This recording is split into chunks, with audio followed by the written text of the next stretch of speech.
Deux questions simples pour vous. Première question, est-ce que vous êtes déçu du gros événement crypto qui a eu lieu à la Maison Blanche hier? Et seconde question, sommes-nous rentrés en bear market? C'est vrai que quand on voit, on va dire, l'atmosphère qui règne autour des cryptos actuellement, notamment sur les réseaux sociaux, eh bien, ça fait flipper et il y a tellement de gens qui sont au bout de leur vie, moi y compris, 2 des plus gros projets sur lesquels je suis grave en perte. Donc voilà, on va revenir là-dessus. On parlera aussi Memecoin, NFT et à la fin de la vidéo, on parlera jeu blockchain avec 2 constats et également aussi la fameuse et éternelle question: est-ce que le jeu blockchain est l'avenir du jeu tout court? Bref, bonjour à tous, installez-vous confortablement. Vous êtes ici sur la chaîne Monsieur Rabbit et comme tous les jours depuis quasiment 3 ans, je vous donne le meilleur de l'actu crypto, Memecoin, NFT, jeux blockchain et airdrop dans un format qui dure environ un petit quart d'heure, souvent plus court le week-end. Et puis voilà, c'est pas encore fait, pensez à vous abonner à la chaîne. Merci à tous pour le soutien, like, abonnement, partage, commentaire, tout ce que vous voulez. On est presque 20 000 et sans vous, l'histoire ne se ferait pas. Donc merci encore à tous. Et également aussi, ce format serait pas possible sans les partenaires de confiance et récurrents de la chaîne. Aujourd'hui, je vous parle de Cryptonaut. Vous le savez, c'est un site d'actu, crypto, NFT, DeFi, gaming, plein de choses. C'est un tout en un. C'est entièrement gratuit, 100% gratuit et dispo en français. Et vous le voyez donc tous les jours, plein d'actu, également aussi des guides et des conseils, plein de choses. Allez faire un tour dessus. Le lien de Cryptonaut sera juste en dessous, en description et en commentaire épinglé. Ensuite, et comme tous les jours, on commence par jeter un œil au marché crypto. À l'instant où je tourne, on est donc samedi 8 mars, il est 13h20. Le Bitcoin à 86 100, Ethereum 2150, et vous le voyez, la map quasiment rouge sang, notamment côté Solana. Côté Solana, on prend très très cher, tous les plus gros projets prennent très très cher, vous le voyez, Jupiter, moins 8%, Jito, moins 9%, Pit, moins 7%, également aussi Radium, qui a pris encore cher, donc le plus gros DEX sur Solana, qui mange encore un moins 12%, et qui donc est en chute libre depuis un mois, suite donc à la news de Pump.fun, qui génère beaucoup de volume sur Solana, et qui d'ailleurs, petite digression, j'en ai parlé hier, est lui-même en perte de 94% de ses volumes, et donc Pump.fun qui veut créer ses propres pools de liquidités, et qui donc mange le business de Radium, donc les tokens, les mêmes coins ne partiront plus sur Radium. Bref, le marché est compliqué, et en fait, il y a eu un gros sell the news par rapport à hier. Personnellement, j'avais beaucoup d'attentes, parce que même si l'humeur ambiante était que, en fait, il n'y aurait pas trop d'annonces, moi je me disais, si on réunit tous les plus gros CEO US côté crypto et aussi finance tradi dans une seule pièce avec le président, c'est pas pour rien annoncer. Et donc je pensais qu'il y aurait au moins un truc très bullish, un petit leak, un petit quelque chose. Et au final, bah, rien de plus que ce qu'on savait déjà. Alors en soi, l'événement reste extraordinaire. Personne aurait pu penser, il y a genre 3-4 ans, qu'il y aurait un événement d'une telle ampleur, dirigé, présidé par le président des États-Unis, sur donc la crypto. Trump a quand même redit que vraiment, il voulait que les États-Unis soient la capitale mondiale du Bitcoin. Il a redit aussi le célèbre adage ne vendez pas vos bitcoins, et donc il a redit que l'Amérique ne vendrait plus de bitcoin, et à ce jour, on parle quand même de 200 000 bitcoins, et c'est tout. Au final, c'est tout. Quand même, allez, petite digression, on a eu donc un gars de la FIFA qui a présenté le trophée FIFA et qui a dit qu'a priori il y aurait un token FIFA. Donc voilà, ça c'est un peu la news, on va dire, token par rapport à tout ça. Mais finalement, il a simplement réitéré ce qu'il avait déjà dit, donc sur la réserve, etc.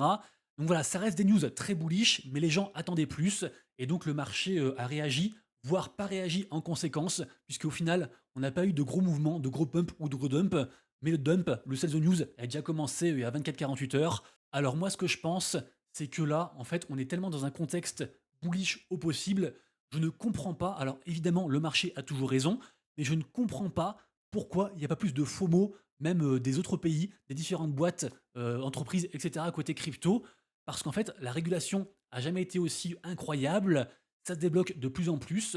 Au niveau de la macro, de la finance, on le verra, je pense, semaine prochaine, mais a priori, il y aura sûrement aussi des baisses des taux. Enfin, ça se profile vraiment très très bien de tous les points de vue. Et voilà, la première puissance mondiale qui crée un fonds du coup de Bitcoin, ça valide le Bitcoin. C'est juste incroyable. Et je vous le rappelle donc, 200 000 Bitcoins pour les États-Unis, la Chine juste derrière. Et je me dis que peut-être on pourrait rentrer dans un combat comme ça. Si demain la Chine annonce acheter, par exemple, je sais pas, 10 000 Bitcoins, il passerait devant les États-Unis. Et même si les États-Unis ont dit qu'ils n'achèteraient pas de Bitcoin pour pas faire payer le contribuable, ils ont dit aussi qu'ils essaieraient de développer des stratégies, des mécanismes pour quand même acheter du Bitcoin avec leur levier actuel. Donc peut-être avec de la dette, peut-être avec du coup du swap d'or, je sais pas. Bref, Moi, je pense toujours qu'on aura un magnifique bull run, une magnifique alt season et sûrement aussi une course comme on a connu avec du coup, je sais pas, l'espace ou avec la guerre, peu importe.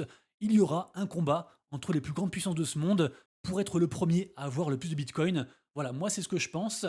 Mais d'ailleurs, petite comparaison tout de même aussi, petite digression par rapport à MicroStrategy, qui s'appelle maintenant Strategy, la boîte de Michael Saylor, qui d'ailleurs était au Crypto Summit hier avec Trump, et qui donc finalement est devenue une sorte de, comment dire, presque d'ETF Bitcoin, puisqu'ils achètent plein de Bitcoin, et eux, ils ont 500 000 Bitcoin.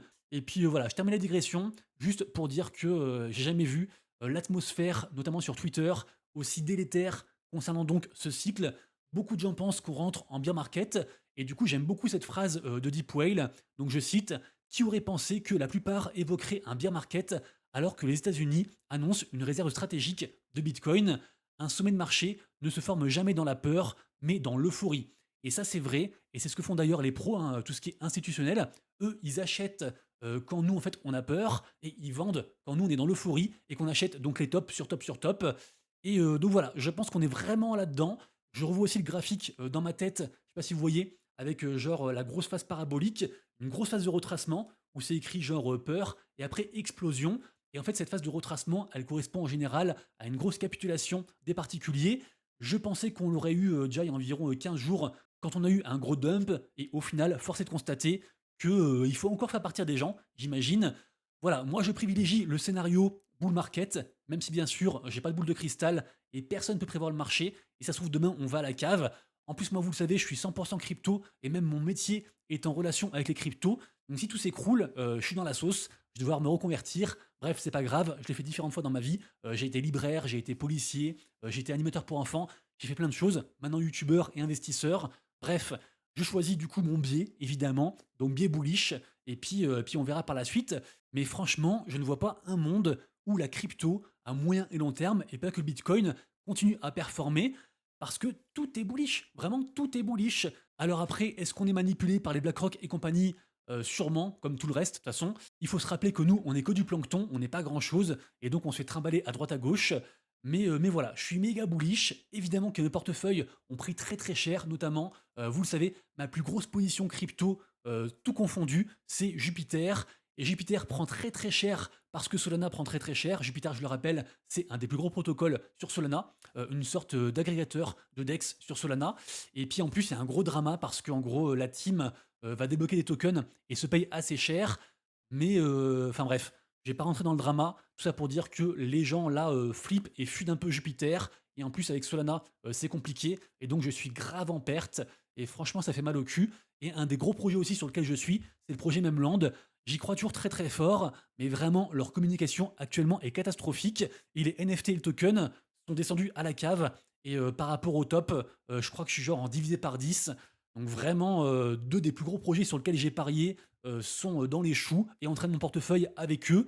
Après, bien sûr, j'ai ma propre gestion de mon risque-reward qui correspond à mon profil d'investisseur. Et dans tous les cas, que ce soit même Land ou Jupiter ou d'autres, sur lesquels aussi je suis donne, eh bien, j'y crois très très fort. Je crois très fort à la fois aux fondamentaux et aussi en la team, en les humains, puisque moi, avant tout, j'investis sur les humains plus que sur le projet. Donc voilà, c'est vrai que cette période, elle met en lumière nos convictions. Et plus que jamais, c'est une période qui va achever les mains faibles, ceux qui peuvent pas holder parce que, je sais pas, levier, parce que pas de conviction justement ou autre.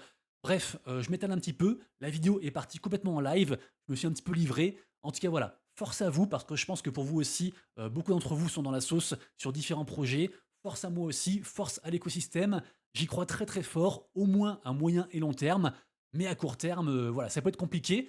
Moi, je maintiens. J'ai fait un pari, boule de cristal. Évidemment, ce n'est pas un conseil en investissement, mais je pense qu'on touchera un nouvel ATH sur Bitcoin et une nouvelle explosion côté altcoin ce mois-ci en mars, parce que ce mois en fait est trop bullish. Il y a trop de news qui arrivent, et donc voilà. Bref, je voulais aussi vous parler de ça. Donc ça, c'est la même coin qui a été fait par, enfin qui a été chillé par Grok. Grok, c'est l'intelligence artificielle de Twitter, une sorte, on va dire, de ChatGPT version Twitter. Et donc, en gros, il y a un mec qui a posé la question, Grok, si tu devais nommer un meme coin, ce serait basé sur quoi? Et Grok a répondu Grok Coin, et il a chill un contrat token, un CA token. Donc forcément, le token est parti dans l'espace. On est monté à 30 millions de market cap. Dans le contexte actuel, c'est quand même assez extraordinaire. Là, ça a beaucoup retracé, mais ça montre tout de même qu'il y a toujours un intérêt pour le gambling, pour les mêmes coins. Et donc cet intérêt devrait, je pense, revenir, mais puissance fois 100, dès que le marché reprendra des couleurs. Et moi, perso, je pense toujours que le scénario super cycle même coin est possible parce que les retail, quand ils vont rentrer dans ce marché, le jour où ils rentreront, j'espère qu'ils vont arriver, on les attend avec impatience. Eh bien, a priori, ils préféreront acheter, je pense, du PP, du Bonk, du Grokcoin, etc. Des mêmes coins faciles qui semblent coûter pas grand chose, vous voyez, 0,005 dollars, en se disant si ce machin monte à 1 dollar, je suis riche. Ce genre de raisonnement, qui est d'ailleurs faux, hein, mais voilà, je pense que ça va arriver. Ensuite, côté NFT, le marché est toujours compliqué, encore moins 6% aujourd'hui, malgré le fait que la collection NFT la plus capitalisée, les CryptoPunks, continuent du coup leur lancée et leur rebond et refont encore un plus 7% aujourd'hui, assez incroyable. Également, belle victoire côté Bitcoin, assez rare pour le souligner, côté ordinal, pour ceux qui connaissent, avec donc la collection Idio qui nous fait un plus 133%. Clénosaur aussi que j'aime beaucoup, pour moi une des meilleures collections NFT côté IP sur Solana. Vraiment pour moi c'est les petits penguins version Solana. Et vous savez j'aime beaucoup et Holder qui nous fait un plus 15% avec un floor price à 18 sols. Pour le reste, je vous laisse voir. Sachez tout de même qu'aujourd'hui, on aura le Wallet Shaker pour ceux qui sont whitelistés sur la collection Steady Teddies sur Berachain. C'est sans doute la plus grosse future collection sur Berachain, la collection à surveiller. Le mint arrive à grands pas. Et ça, c'est le truc à surveiller. Donc voilà, c'est pour ça que j'en reparle. Je me répète un peu.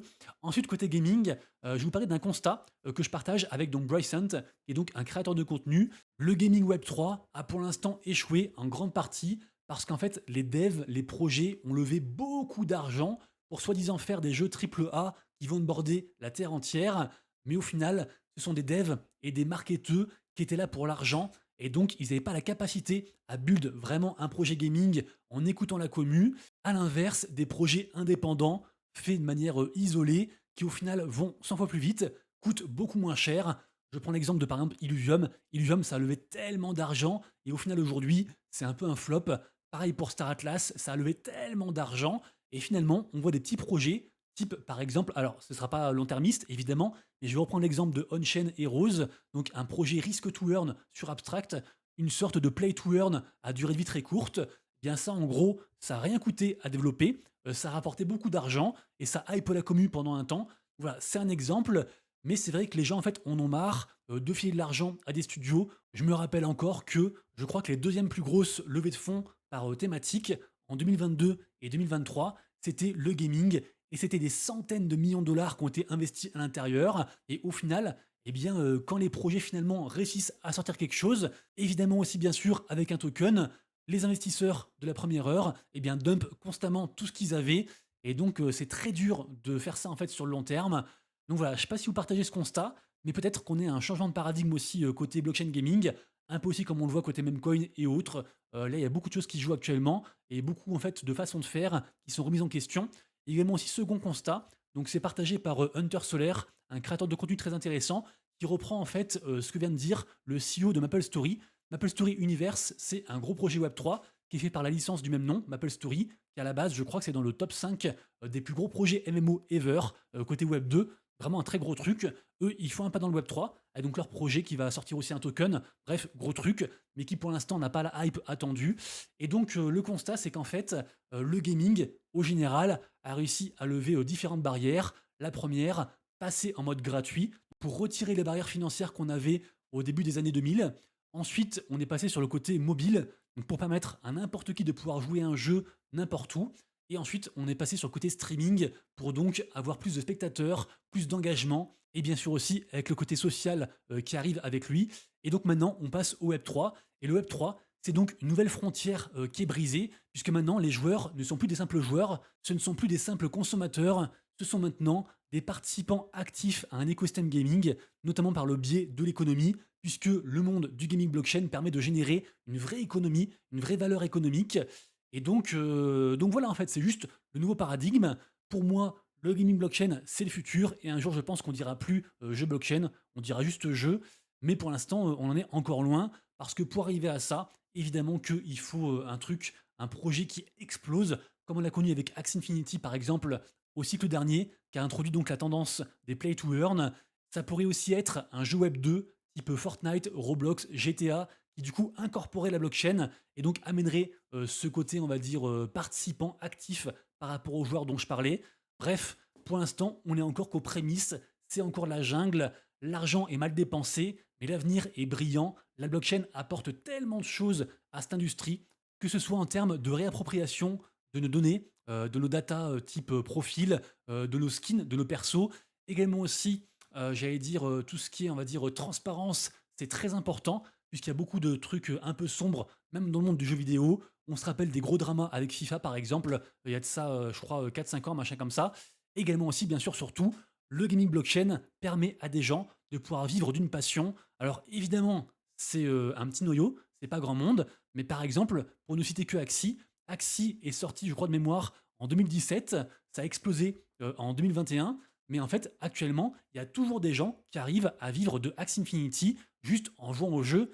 Évidemment, c'est parmi les meilleurs joueurs, et puis ils tryhard, ils font des tournois, etc. Mais voilà, c'est un monde qui est désormais possible, alors qu'il y a genre quelques années, personne n'aurait pu se dire, moi plus tard, je vais réussir à vivre juste de ma passion en jouant à des jeux vidéo. Donc voilà, je pense que les possibilités sont incroyables et j'attends vos retours dans les commentaires, vos avis différents. Ça m'intéresse fortement parce que je pense qu'on n'est tous pas d'accord et c'est aussi en échangeant qu'on évolue.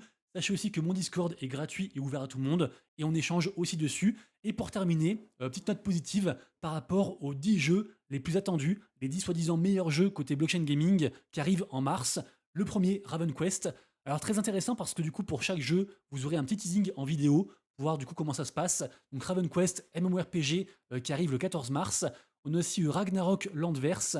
Donc c'est pareil aussi un MMORPG, je crois sur Ronin, si je me trompe pas, qui est donc en version bêta fermée actuellement. Off the Grid, qui est sorti il y a déjà quelques mois et qui teste actuellement son mode solo, donc ce week-end.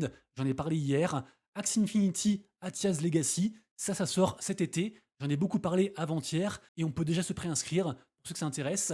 Également aussi Battle of Three Kingdoms, donc sur Oasis, avec la licence de Sega. Pareil aussi, j'en ai parlé, je crois, avant-hier. On peut aussi se préinscrire. Le jeu sort le 25 mars, donc dans 2 semaines. Seraph in the Darkness, j'en ai aussi parlé, je crois, hier ou avant-hier, parce qu'il y a une grosse campagne de airdrop avec beaucoup d'argent à gagner par rapport au leaderboard. Le jeu est gratuit et ouvert à tout le monde. Ensuite, on a Swords of Blood. Donc le jeu est actuellement en open beta. Et donc pareil aussi, système de play to earn. Le jeu de cartes ensuite parallèle qui entame sa seconde saison avec, je le rappelle, 1 million de dollars de cash prize. Donc 2 fois plus que la saison 1. Ensuite, Immortal Rising 2. J'en ai parlé aussi, je crois, il y a 3 jours, un machin comme ça. Pareil, grosse campagne de airdrop aussi. Et donc ce RPG sort son token IMT très bientôt. Et pour finir, Tokyo Beast. Alors j'ai pas la date précise de sortie, mais c'est annoncé donc pour mars. Et on peut aussi se préinscrire. Du coup, jetez un œil à tout ça. Ça vous fera du coup un truc à faire pendant ce week-end pour oublier un petit peu les marchés. Ces jeux me semblent hypés, me semblent intéressants. Et donc je trouve ça pertinent de vous partager ce top. J'espère que la vidéo dure vous a plu, que c'était pas trop long. En général, le samedi, c'est plus court. Là, c'était un petit peu long, j'avais beaucoup de choses à dire. J'en avais gros sur la patate, comme on dit. Bref, je vous souhaite un excellent week-end. Soyez forts et surtout prenez soin de vous, de vos proches et ensuite de vos wallets.